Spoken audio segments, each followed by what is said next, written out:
अब संजीव, मैं अब आपको शामिल कर रही हूँ चर्चा में। तो भाई इस परेशानी का हल कैसे निकलेगा? ये सपना ही रहेगा क्या कि जीएसटी जो है, कब जीएसटी के दायरे में पेट्रोलियम प्रोडक्ट्स आएंगे? रेवेन्यू लॉस, बहुत सारे मुद्दे हैं। सोचा तो कब से जा रहा है, लेकिन अमल में कब आएगा ये नहीं पता। पूजा, आपके पैनल पर भारतीय जनता पार्टी, कांग्रेस, तमाम इन दलों के प्रतिनिधि आते रहते हैं और उनके अपने मुख्तलिफ डिसएग्रीमेंट्स होती रहती हैं। लेकिन एक ऐसा मसला है जिसके ऊपर कोई डिफरेंस नहीं है पॉलिटिकल पार्टीज़ का, और वो ये है कि पेट्रोलियम प्रोडक्ट्स को आप जीएसटी के दायरे में न लाएं। इस पर ऐसा लगता है कि एक आम सहमति है। मुझे याद है ये बात जब ड्राफ्ट बना था जीएसटी का यूपीए की सरकार में, उस वक्त भी ये मेंशन्ड नहीं था, जीएसटी के दायरे में नहीं था पेट्रोलियम प्रोडक्ट, और आज भी नहीं है। भारतीय जनता पार्टी जबकि ये मानती है सिद्धांत रूप से कि ऐसा होना चाहिए। 53rd जीएसटी काउंसिल की जो बैठक हुई थी उसमें वित्त मंत्री ने कहा भी था और एक मैनिफेस्टो में मेंशन भी है भारतीय जनता पार्टी के। लेकिन ऐसा लगता है कि ये जो फ्रीबीज का कल्चर हमारे देश में आया है और उसके लिए जितने पैसे चाहिए राज्य सरकारों को, केंद्र सरकारों को, और राज्य सरकारें आप जानते हैं विपक्षी दलों की भी हैं, तो वो इस फेवर में हैं ही नहीं।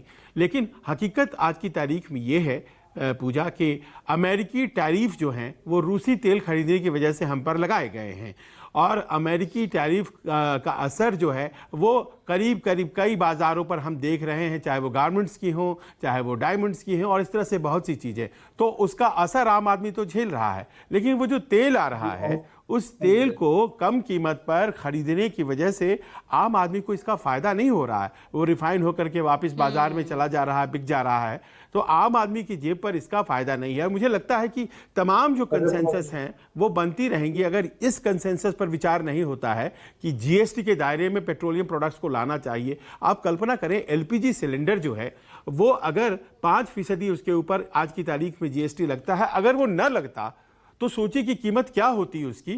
आज आपके घर का खाना अगर एक सिलेंडर में 1 महीने चलता है तो अमूमन 30-35 रुपए प्रतिदिन के हिसाब से आपके घर का खाना बन जाता है। और अगर ये न होता तो क्या होता?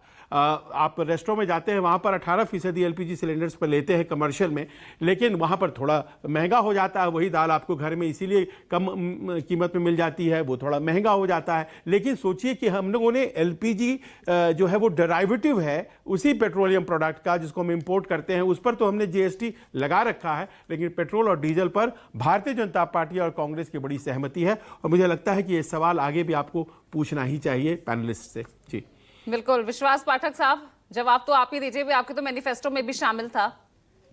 हालांकि कांग्रेस इस पर सवाल नहीं उठा रही है, वो हालांकि ये जरूर कह रही है भाई दे रहा है दुरुस्त है हमारी